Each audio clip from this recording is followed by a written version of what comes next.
Hapa ni Meta, hospitali ya rufaa ya kanda ya Mbeya. Ni moja ya kielelezo cha namna ambavyo Rais wa Jamhuri ya Muungano wa Tanzania, Dr. Samia Suluhu Hassan, anajali afya za Watanzania. Kwani ni miongoni mwa hospitali ambazo zimepokea fedha nyingi kwa ajili ya uboreshaji wa miundombinu ya afya na ununuzi wa vifaa tiba, na kubwa zaidi ni ujenzi wa jengo la huduma za mama na mtoto katika hospitali hii.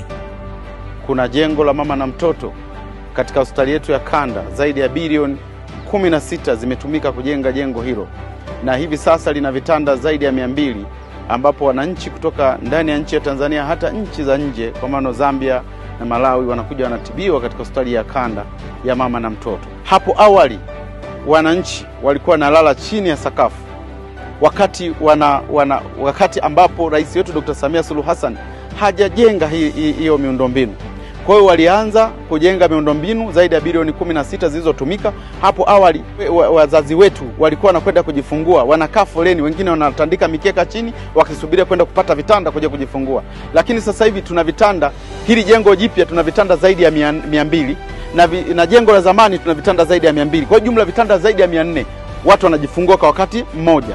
Na kuna vyumba vya VIP ambavyo wewe ukija na mke wako unakaa pale, mke wako anajifungua ukiwa unamsubiria, au unakwenda kumshuhudia namna ambavyo anajifungua. Na hii fursa ipo kwa upande wa Mbeya. Lakini pia kuna private wards ambazo wewe hutaki kuingilia na mtu yote, unapika chakula, unakula na mke wako akiwa mjamzito mpaka anajifungua, hata kama anakaa mwezi mzima, kama ana kidokezo cha hatari anakaa pale anasubiri kujifungua. Haya ni mafanikio makubwa.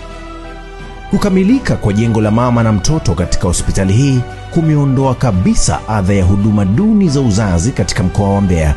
Na sasa kina mama wanampongeza Dr. Samia Suluhu Hassan kwa kujali ustawi wao, ikilinganishwa na hali ilivyokuwa huko nyuma.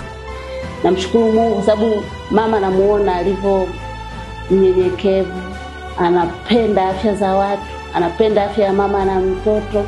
Ndio maana anawekeza pesa zake nyingi sana. Angeweza kuwekeza kwenye barabara, lakini amechagua afya. Tunamshukuru sana. Uzazi hapo kipindi cha nyuma ilikuwa ni tatizo, lakini sasa hivi tunafurahia huduma zake. Tunamshukuru sana Mungu kwa ajili yako mama. Tunakupenda sana na Mungu akutunze. Oh, yes, Samia.